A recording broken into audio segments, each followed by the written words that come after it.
फितरतें सब इंसानी थीं, फितरती ही था वो रब। खून ए खुद से सनी तलवारें थीं, खेले हुकूमत था सब।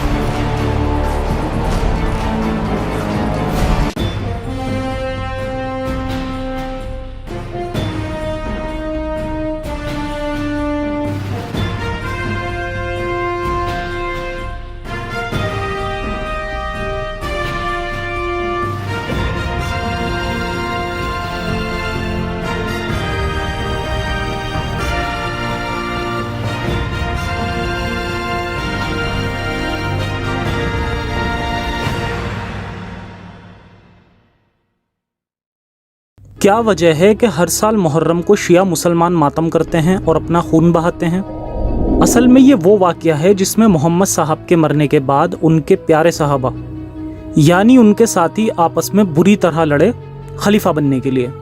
खलीफा यानी मोहम्मद साहब का सक्सेसर यानी उत्तराधिकारी, जो उनके बाद मुसलमानों का रहबर बनता और पूरे अरब सल्तनत पर राज करता। क्योंकि मोहम्मद साहब की मौत से पहले करीब लाखों लोग इस्लाम कबूल कर चुके थे और यही वो वक्त था जब मुस्लिम हुकूमत पाने के लिए आपस में बुरी तरह लड़े थे। इस्लाम की शुरुआती हिस्ट्री अगर आप किसी मौलाना या मुफ्ती से सुनेंगे तो ये बिल्कुल आपको इस तरह बताएंगे जैसे कि कोई बुराई और अच्छाई या मोमिन और काफिर की लड़ाई हो। मगर जब आप खुद इनकी मुकद्दस किताबों को पढ़ेंगे तब पता चलेगा कि ये लड़ाई बुराई और अच्छाई की नहीं बल्कि उन लोगों की है जिन्हें सिर्फ खिलाफत पानी थी और इसके लिए वो किसी भी हद तक जा सकते थे। एक्स मुस्लिम हर एंगल से इस्लाम की रियलिटी मुस्लिम्स के सामने रखते हैं और ये वो एंगल है जिसमें अक्सर करके बात नहीं होती। इसीलिए अपनी इस सीरीज में मैं इस एंगल को भी अपने मुसलमान भाइयों को बताऊंगा ताकि वो अपने दिमाग में लगे एक और ताले को खोल सकें। मेरा बचपन शुरुआती दौर में सुन्नी और शिया दोनों ही मुसलमानों के साथ काफ़ी बीता है और इसलिए मैं इस बात से अच्छे से वाकिफ़ हूँ कि करोड़ों मुसलमानों का ब्रेन वॉश इस टॉपिक से किया गया है, ख़ासकर इंडिया और पाकिस्तान के मुसलमानों का। कुछ मुल्ले मौलवियों का मकसद तो बस मुहर्रम आने पर यह वाक़या बताकर लोगों को रुलाने का बिजनेस होता है, तो कुछ लोगों का आधी और मनगढ़ंत बात बताकर लोगों को ये कंक्लूज़न देना कि नमाज हर हाल में पढ़नी है। वहीं कुछ लोग इस हिस्ट्री को मैनिपुलेट करके इसे सही दिखाने की अपनी पूरी कोशिश करते हैं। अगर इस्लाम की तमाम बुराइयां एक्सपोज भी कर दी जाएं, तो ये वो टॉपिक बाकी होगा जिसमें मुस्लिम प्राउड फील करेंगे। इसलिए अब मैं अपनी इस सीरीज़ में इस टॉपिक पर डिटेल में बात करूंगा और मोहम्मद साहब की मौत से लेकर करबला तक की हुई सारी घटना को दलीलों के साथ पेश करूंगा और साबित करूंगा कि इस पूरी जंग में इंसानियत का कोई नामो निशान नहीं था। याद रहे, मैं इस्लाम की हिस्ट्री को मैनिपुलेट करने नहीं जा रहा क्योंकि मुझे ये करने की ज़रूरत भी नहीं है। मेरा मानना है कि खुद इस्लामिक किताबें ही इस्लाम के झूठे मज़हब होने की गवाही दे रही हैं। हमें बस उन्हें पढ़ने की ज़रूरत है।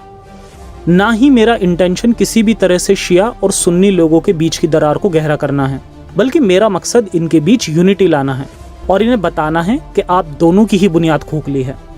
अब इस कहानी को शुरू से समझने की कोशिश करते हैं कि ये कॉन्फ्लिक्ट कहाँ से शुरू हुआ। नंबर 1, नबी का आखिरी हज मजाक हुआ इस्लाम की तकदीर के साथ, कटा हुसैन का सर नाराए तकबीर के साथ। अल्लामा इकबाल का ये शेर बहुत कुछ कह जाता है। इस्लामिक इतिहास को देखकर पता चलता है कि इस्लाम का इतिहास कोई रूहानी नहीं बल्कि सत्ता के लालच में डूबे इस्लामिक खलीफाओं के आपसी राजनीतिक लड़ाइयों का इतिहास है। खुद ये लोग भी अपने मज़हब को इतना सीरियसली फॉलो नहीं करते थे, मगर आजकल के मॉडर्न ज़माने में भी बचपन से ही लोगों का माइंड वॉश करके उन्हें मजहबी बना दिया जाता है। शिया बच्चों के दिमाग में बचपन से अहले बैत की मोहब्बत बैठा दी जाती है। हर साल मुहर्रम के 3 महीने उनकी ज़िंदगी के गमगीन 3 महीने बीतते हैं जिसमें वो लाइफ में कुछ भी सेलिब्रेट नहीं कर पाते और पूरे 3 महीने उन लोगों की याद में रो पीट कर बिताते हैं जो कभी सत्ता के लालच में आपस में ही लड़ भिड़ कर मर गए थे। उनके लिए रोया जाता है जिन्होंने दूसरे मजहबों पर अटैक करके उनके मर्दों को कत्ल किया था, उनकी बीवियों बच्चों को गुलाम बनाया था और उनकी औरतों के साथ रेप भी किया था। शिया लोग भले ही सुन्नी लोगों की हदीसें ना मानते हों और इन सब बातों को गलत बताएं, लेकिन कुरान का क्या? कुरान तो हर मुसलमान मानता है और ये गुलाम बनाने की बुराई कुरान से भी पता चलती है। और जहाँ तक बात वाक़या करबला की है तो पहले से इतना सीरियसली नहीं लिया जाता था। खुद अरब मुल्कों में भी इस वाक़या के बारे में कोई तवज्जो नहीं दी जाती, सिर्फ इंडिया और पाक के शियाओं की बनाई गई एक स्टोरी, और इनकी देखा देखी अब सुन्नी मुस्लिम भी इसे सीरियसली लेने लगे। जब भी इस वाक़ये को मैंने किसी भी मजलिस वाले मौलाना को कहते सुना तो यही सुना कि इस वक्त इस्लाम खतरे में था, मगर हुसैन ने इसे अपनी कुर्बानी देकर बचा लिया।